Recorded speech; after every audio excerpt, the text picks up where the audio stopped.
श्री स्वामी समर्थ. जय जय स्वामी समर्थ. नमस्कार स्वामी भक्त हो.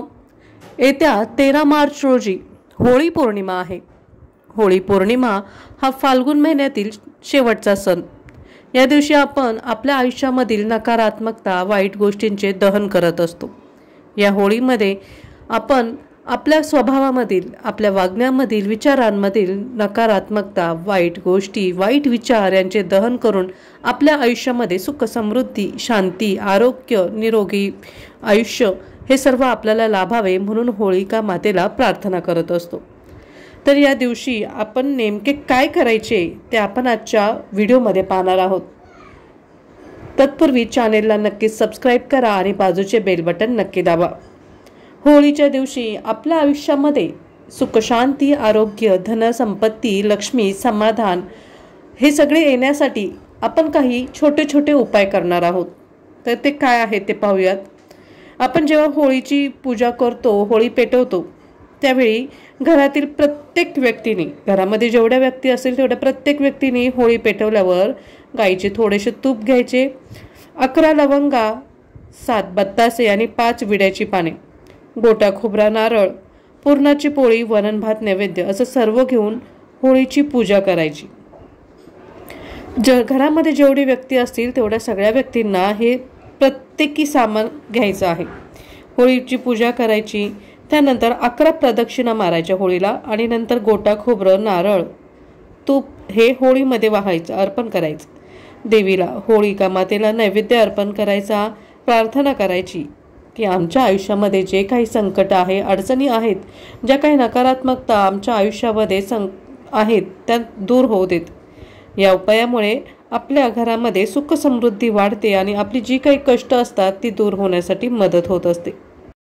तसेच हातामध्ये 7 गोमती चक्र घेऊन प्रार्थना करायची की माझ्या कोणत्याही ज्ञात अज्ञात शत्रू माझ्या जीवनात कोणतीही बाधा टाकू नये.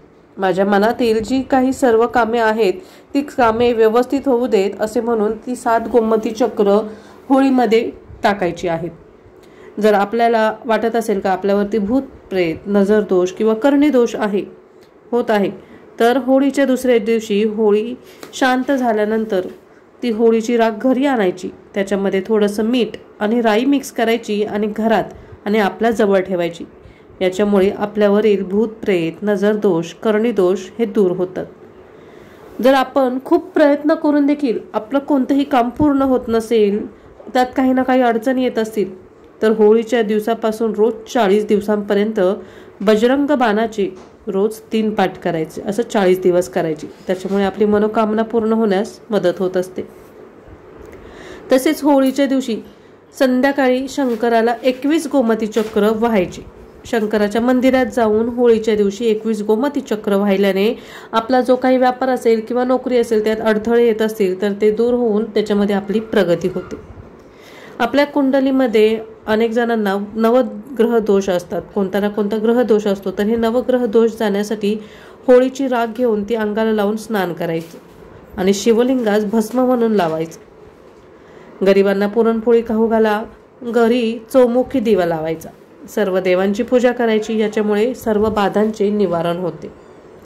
तसेच आपल्या कुंडळीमध्ये जर राहूचा दोष असेल आणि त्याच्यामुळे आपली काही कामं अडत असतील, काही त्रास होत असतील, तर एक नारळाचा गोटा घ्यायचा, त्याच्यामध्ये गोड तेल भरून थोडा गूळ टाकायचा आणि तो नारळ अंगावरून 7 वेळा उतरवून होळीत टाकायचा. या उपायामुळे वर्षभर राहूचा त्रास, दोष निघून जातो आणि सर्व अडकलेली कामे मार्गी लागतात. कधी कधी काय होते, आपल्या आयुष्यामध्ये संकटांची मालिकाच चालू असते. म्हणजे एक ना एक काहीतरी आपल्या आयुष्यामध्ये संकट येतच असतात, दुर्घटना होतच असतात. तर अशा वेळी होळीच्या दिवशी 5 लाल गुंजा घ्यायच्या, 5 काळ्या गुंजा घ्यायच्या आणि एक नारळ घेऊन होळीला 11 प्रदक्षिणा मारायच्या. हे सर्व 5 लाल गुंजा, 5 काळ्या गुंजा आणि एक नारळ घेऊन होळीला 11 प्रदक्षिणा मारायच्या आणि नंतर या सर्व गुंजा आणि नारळ होळीला पाठ दाखवून डोक्यावरून होळीत टाकायचं. म्हणजे होळीकडे पाठ करायची आणि डोक्यावरून पाठीमागे होळीत टाकायचा.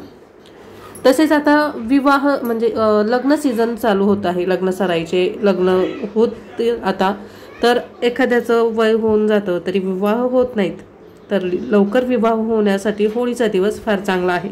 जर कोणाचे विवाह पूर्ण लवकर होत नसतील तर या दिवशी 2 विड्याची पाने, 1 अख्खी सुपारी आणि 1 हळकुंड घेऊन शिव मंदिरात जाऊन शिवलिंगावर अर्पण करायचं। ह्या वस्तू शिवलिंगावर अर्पण करताना आपला विवाह लवकर जमण्यासाठी प्रार्थना करायची आणि नंतर होळीचे दर्शन घ्यायचं। हीच क्रिया दुसऱ्या दिवशी धुळवडीच्या दिवशी देखील करायची आणि रोज रंगपंचमी येईपर्यंत ही क्रिया आपल्याला करायची आहे। म्हणजे रंगपंचमी येईपर्यंत रोज आपल्याला शिवपिंडावरती 2 विड्याची पाने, 1 अख्खी सुपारी आणि 1 हळकुंड अर्पण करायचं आहे। तर अशा पद्धतीने हे छोटे छोटे उपाय करून आपण आपल्या आयुष्यामध्ये जी काही संकटे असतील, ज्या काही अडचणी असतील, मग त्या व्यापारात असू देत, नोकरी व्यवसायात असू देत किंवा तुमच्या तब्येतीच्या बाबतीत असू देत, तर ती संकटे दूर होतील, शत्रुदोष दूर होईल आणि विवाह योग लवकर जुळून येण्यासाठी या उपायांनी मदत होईल। तर हा माहितीपूर्ण व्हिडिओ तुम्हाला कसा वाटला ते मला कमेंट बॉक्समध्ये कळवा आणि जास्तीत जास्त लोकांपर्यंत हा व्हिडिओ शेअर करा, जेणेकरून त्यांच्या आयुष्यातील ह्या समस्या दूर होण्यासाठी देखील मदत होईल। तोपर्यंत भेटूयात पुढच्या व्हिडिओमध्ये। तोपर्यंत श्री स्वामी समर्थ। जय जय स्वामी समर्थ। अवधूत चिंतन श्री गुरुदेव दत्त।